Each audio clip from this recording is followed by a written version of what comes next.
바울은 자랑하는 그 자체가 너무나 어리석은 것이라고 하는 것을 잘 알았습니다. 그래서 바울은 정말로 자랑하기를 원하지 않았습니다.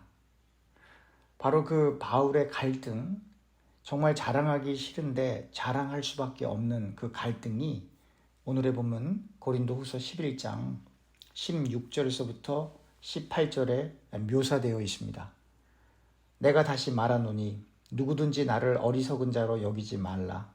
만일 그러하더라도 내가 조금 자랑할 수 있도록 어리석은 자로 받으라.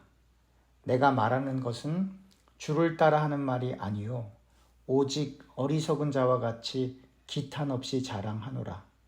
여러 사람이 육신을 따라 자랑하니 나도 자랑하겠노라. 이처럼 바울은 자랑하는 것이 이렇게 어리석인 것이고, 그리고 기탄 없이 자랑하려고 하지만 그러나 이것은 주를 따르는 말이 아니라 오직 어리석은 자와 같이 하는 것이다 라고 이렇게 설명하고 있는 것입니다. 그러면 왜 바울은 자랑을 할 수밖에 없었을까요?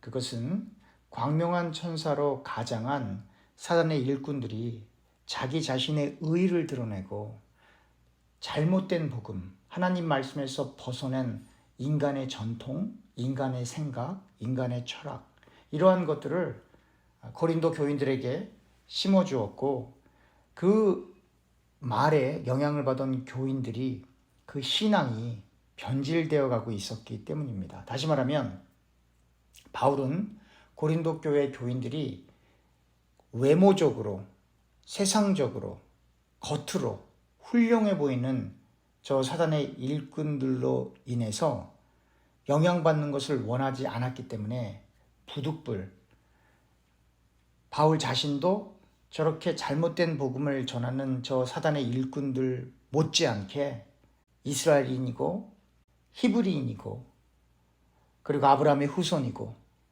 그리고 주님을 위해서 수많은 고난과 고통을 받은 사람이다 라고 하는 것을 보일 수밖에 없었던 것입니다. 사실 온전한 복음을 전하면 그것으로 전부 다 되는 것인데, 사람들은 온전한 복음이 들어와도 자꾸 눈에 보이는 다른 어떤 것, 세상적으로 훌륭해 보이는 다른 어떤 것들에 늘 현혹되기 때문에 바울이 어쩔 수 없이 바울 자신이 얼마나 주님을 위해서 헌신했는가를 자랑할 수밖에 없었던 것입니다. 19절에 보면 아주 놀라운 표현이 나옵니다. 너희는 지혜로운 자로서 어리석은 자들을 기쁘게 용납하는구나. 이미 온전한 복음을 들은 고린도 교인들은 지혜로운 자입니다. 그러나 잘못된 복음을 전하는 저 어리석은 자들, 세상 사람이 보기에는 훌륭하고 다른 사람이 보기에는 믿음 좋아 보이고 똑똑해 보이고 하는 저런 어리석은 사람들, 다시 말하면 원래 그 복음에 자신의 생각과 경험을 첨부해서 세상적으로는 훌륭해 보이지만 그러나 영적으로는 너무나 무지하고 어리석은 저들을 기쁘게 용납하는 고린도 교인들을 보면서 바울은 너무나 마음이 아팠던 것입니다. 또한 20절에 보면 이렇게 표현되어 있습니다. 누가 너희를 종으로 삼거나 잡아먹거나 빼앗거나 스스로 높이거나 뺨을 칠지라도 너희가 용납한도다.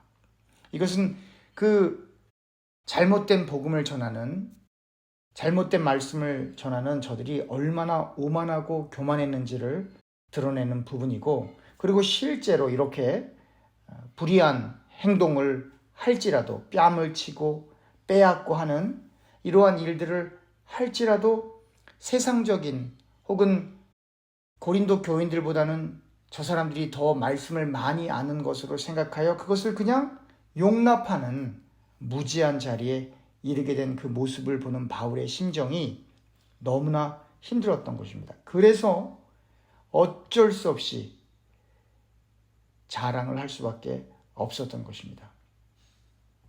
21절에 나는 우리가 약한 것 같이 욕되게 말하노라. 그러나 누가 무슨 일에 담대하면 어리석은 말이나마 나도 담대하리라. 다시 말하면 이 자랑하는 그 자체가 어리석은 말인데, 정말로 수치가 되는 욕된 말인데, 그럼에도 불구하고 바울이 자기를 자랑할 수밖에 없었던 것은 고린도 교인들이 지속적으로 잘못된 말씀을 전하는 이들에 의해 영향을 받고 있었기 때문입니다.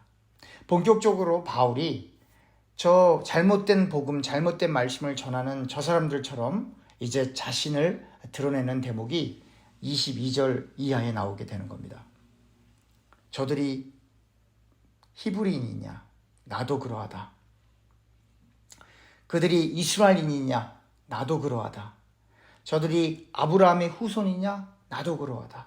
다시 말하면 바울 자신도 나도 이스라엘 백성이요 히브리인이요 아브라함의 후손이다 라고 하는 것을 드러내므로 저 잘못된 말씀과 잘못된 복음을 전하는 이들이 율법주의에 속해 있거나 구약에 정통했던 사람들임을 쉽게 우리가 추측할 수 있는 겁니다. 이것을 통해 우리가 깊이 있게 생각해 보아야 할 것은 아무리 말씀을 많이 알아도 잘못된 복음을 전할 수 있다라고 하는 겁니다. 아무리 훌륭한 신학자라 할지라도 복음을 잘못되게 전할 수 있다라고 하는 겁니다. 다시 말하면 복음을 받아들이고 복음을 깨닫는 것은 내가 얼마만큼 공부했느냐도 중요하고 어떠한 배경에 있는가도 중요하지만 그러나 인간의 의를 통해서 깨달을 수 있는 것이 아니라 하나님의 거룩한 의, 하나님의 불러주심, 하나님이 함께 해주심을 통하여 하나님의 은혜로만 그 복음을 깨닫게 되는 것이고 예수 그리스도의 죽으심과 부활하심을 통한 그 은혜의 구원이 온전히 깨달아진 사람에게는 예수님 이외에 자랑할 것이 없어서 예수 그리스도의 보혈을 통한 은혜의 구원밖에 말할 수 없어서 다른 율법적인 요소들을 강조할 수가 없는 것입니다. 다른 세상적인 철학이나 세상적인 사조를 복음에 담을 수가 없는 겁니다. 담아지지도 않을 뿐더러 인간의 의와 인간의 거룩이나 인간의 어떠한 훌륭한 업적 등으로 인하여 인간이 구원의 자리에 이르는 것이 아니라 인간은 전적으로 타락했고 인간은 구제불능이고 인간은 도저히 구원에 이룰 수 없는 나약한 존재이기 때문에 예수님께서 그 불쌍한 인간, 죄로 가득한 그 불쌍한 인간들을 위해서 십자가에 달려 죽으시고 그리고 부활하시게 되었다라고 하는 것입니다.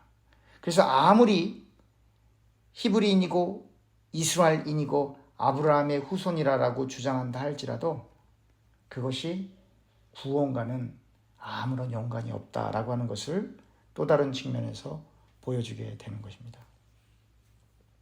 또한 바울은 23절 이하에 또 이렇게 말합니다. 정신없는 말을 하거니와 이렇게 표현하면서 그리스도의 일꾼으로서 얼마나 그가 노력을 했고 헌신했고 고난의 자리에 있었는지를 설명해 줍니다. 예를 들면 옥에 갇히기도 하고 매도 맞고 여러 번 죽을 뻔했고 유대인들에게 40에 하나 감한매를 5번이나 맞았고 3번이나 태창으로 맞고 1번 돌에 맞고 3번 파손하고 일주야를 깊은 바다에서 보내야 했습니다.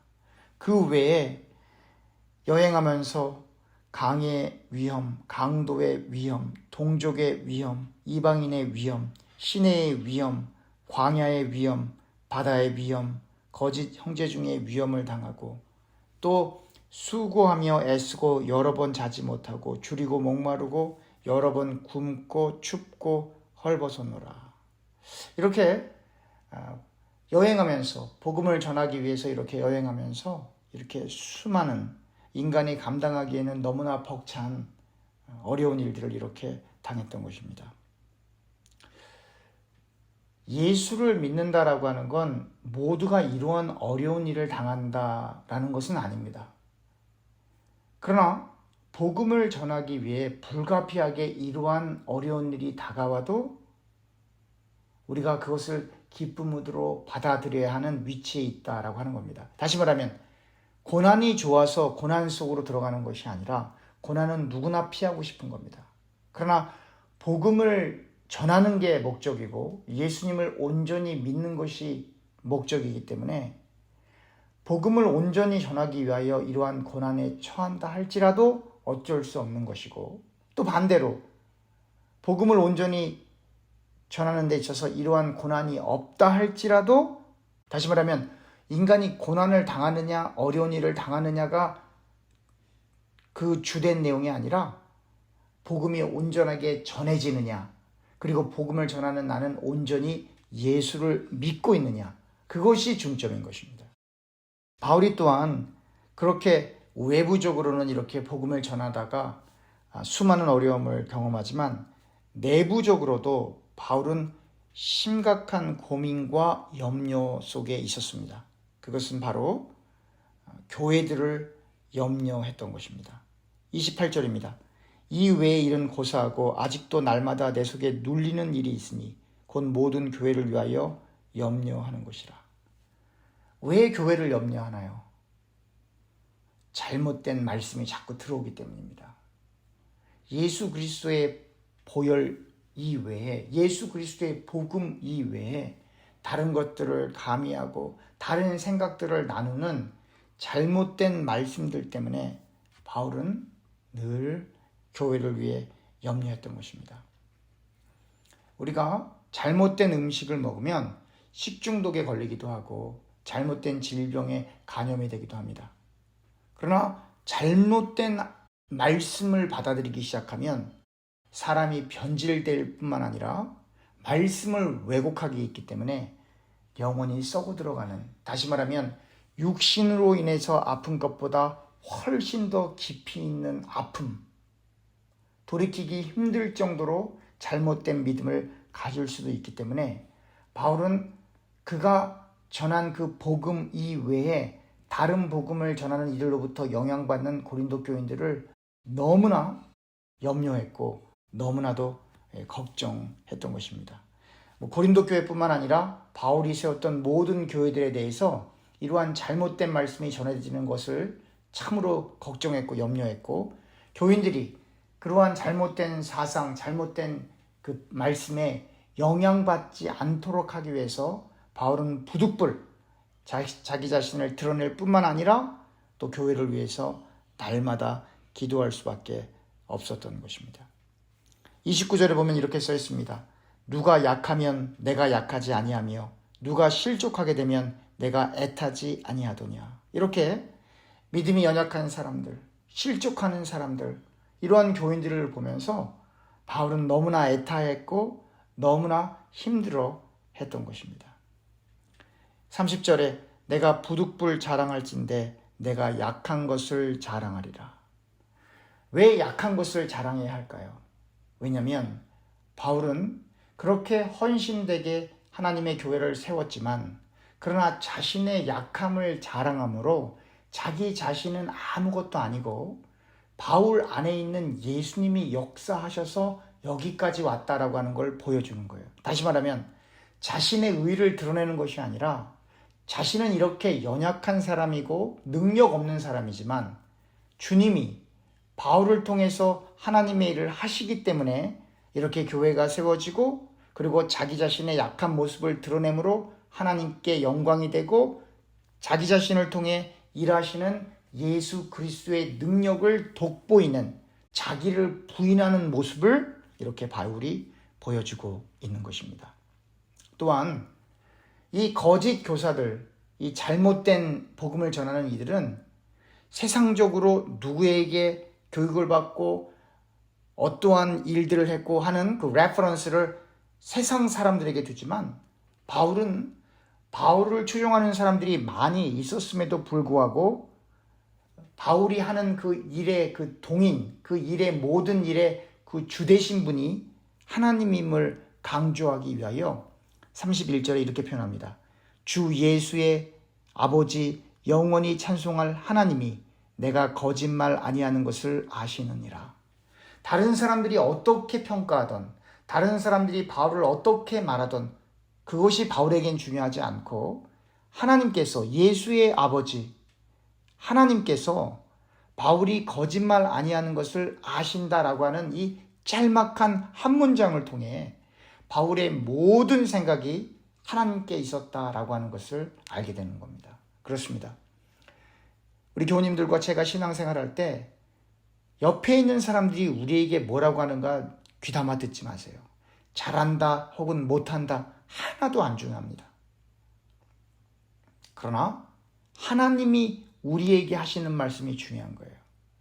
우리가 하나님 앞에서 성실하고 하나님 앞에서 거짓이 없고 하나님 앞에서 올바른 길로 가고 있다면, 정말 양심의 가책 없이 최선을 다해 주님만 바라보고 있다라고 한다면 옆에 있는 사람들이 칭찬을 하던 비난을 하던 그건 아무것도 아니다라고 하는 것을 우리가 꼭 명심을 해야 하는 겁니다. 다시 한번 31절 읽겠습니다. 주 예수 아버지 영원히 찬송할 하나님이 내가 거짓말 아니하는 것을 아시느니라. 우리가 늘 염두에 두고 우리가 늘 생각하고 우리가 늘 의지해야 될 분은 오직 하나님 한 분밖에 없다라고 하는 겁니다. 32절 33절에 바울이 얼마나 다급하게 그 어려운 순간들을 피해왔는지 보여주는 단적인 예가 나옵니다. 다메섹에서 아레다 왕의 고관이 나를 잡으려고 다메섹 성을 지켰으나 나는 광주리를 타고 들창문으로 성벽을 내려가 그 손에서 벗어나노라. 이렇게 높은 고관도 바울을 잡으려고 이렇게 했을 정도니까 수많은 사람들이 바울을 괴롭혔고 그를 해하려고 했다라고 하는 것을 알게 되는 것입니다. 그렇습니다. 바울은 목숨을 걸고 복음을 전해야 했던 사람이었습니다. 바로 그 바울을 통해서, 그 바울의 그 고백을 통해서 우리가 어떠한 마음가짐을 가지고 신앙생활을 해야 되는지를 생각할 수 있는 귀한 시간이 되었으면 좋겠습니다. 기도하겠습니다.